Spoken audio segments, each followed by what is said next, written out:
Hello guys, ఇదైతే part 3 video అనమాట. Part 2 video చూడని వాళ్ళైతే వెళ్ళి చూడండి. మేము భద్రాచలం నుంచి అయితే మేము మినీ అరుణాచలం అయితే వెళ్తున్నాము. సో మాకైతే దర్శనం అనేది జరగలేదు భద్రాచలంలో.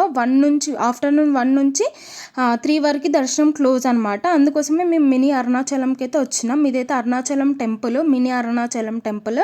ఇక్కడైతే అన్ని శివలింగాలు అయితే ఉన్నాయి. 108 శివలింగాలు అయితే ఉన్నాయి. ఒక్కొక్క దానికి ఒక్కొక్క పేరు ఉంది, ఒక్కొక్క లింగానికి ఒక్కొక్క పేరు ఉంది, దానికి స్టోరీ కూడా ఉంది. మనం వెళ్ళినప్పుడు చదువుకోవచ్చు. చాలా బాగా అనిపించింది నాకైతే. మధ్యలో దేవుళ్ళ విగ్రహాలు కూడా కొన్ని ఉన్నాయి. ఇవన్నీ ఒక్కొక్కటి ఒక్కొక్క లింగం అనమాట. ఇక్కడ లింగాలన్నీ ఇంకా అది అయిపోయినాక తర్వాతకి మనకి వచ్చేదైతే మోక్ష మార్గం అని ఉంటుంది కదా. మనకు మోక్షం సేమ్ అరుణాచలంలో ఎట్లుంటుందో ఇక్కడ కూడా అట్లనే మోక్షం దొరుకుతుంది అని అంటారు కదా. సో అలాగా అనమాట. ఇదైతే మోక్ష మార్గం. ఇది దాని పక్కనే ఇంకొక టెంపుల్, ఇంకా శివలింగాలు అన్నీ ఉన్నాయి, మంచిగా ఉన్నాయి అసలు.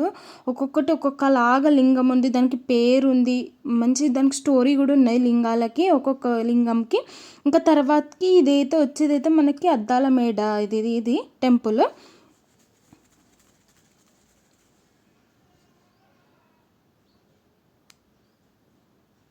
తర్వాతకి ఇక్కడ శివుడును పార్వతీది కూడా స్టాచ్యూ ఉంది, లింగాలు కూడా ఉన్నాయి. ఇంకా ఇక్కడైతే తర్వాతకి అన్ని టెంపుల్స్ ఉన్నాయి. తర్వాతకి మనకి 18 లింగాల అభిషేకం కూడా ఉంది. ఒక్కరికి 20 రూపీస్ ఛార్జ్ చేస్తున్నారు. ఇవి కూడా లింగాలు మనం అభిషేకం చేయొచ్చు. మంచిగా అనిపించింది మాకైతే. తర్వాతకి సేమ్ మన యాజ్ టీజ్గా అరుణాచలంలో ఎట్లుంటుందో శివాలయం అట్లనే ఉంది. ఇక్కడ మా చిన్నోడు చూడండి, అసలు అయితే వానికి యాక్చువల్గా అయితే నేను చెప్పలేదు, నేను ఒకసారి పెట్టుకుంటా అంటే చూసి వాడు అది ట్రైల్ పెట్టుకున్నాడు. ఇక్కడ గుడికి ఆనుకొనే మనకి నిత్య అన్నదానం అనేది ఉంటుంది. మనం తినొచ్చు ఫుడ్ ఫ్రీగానే.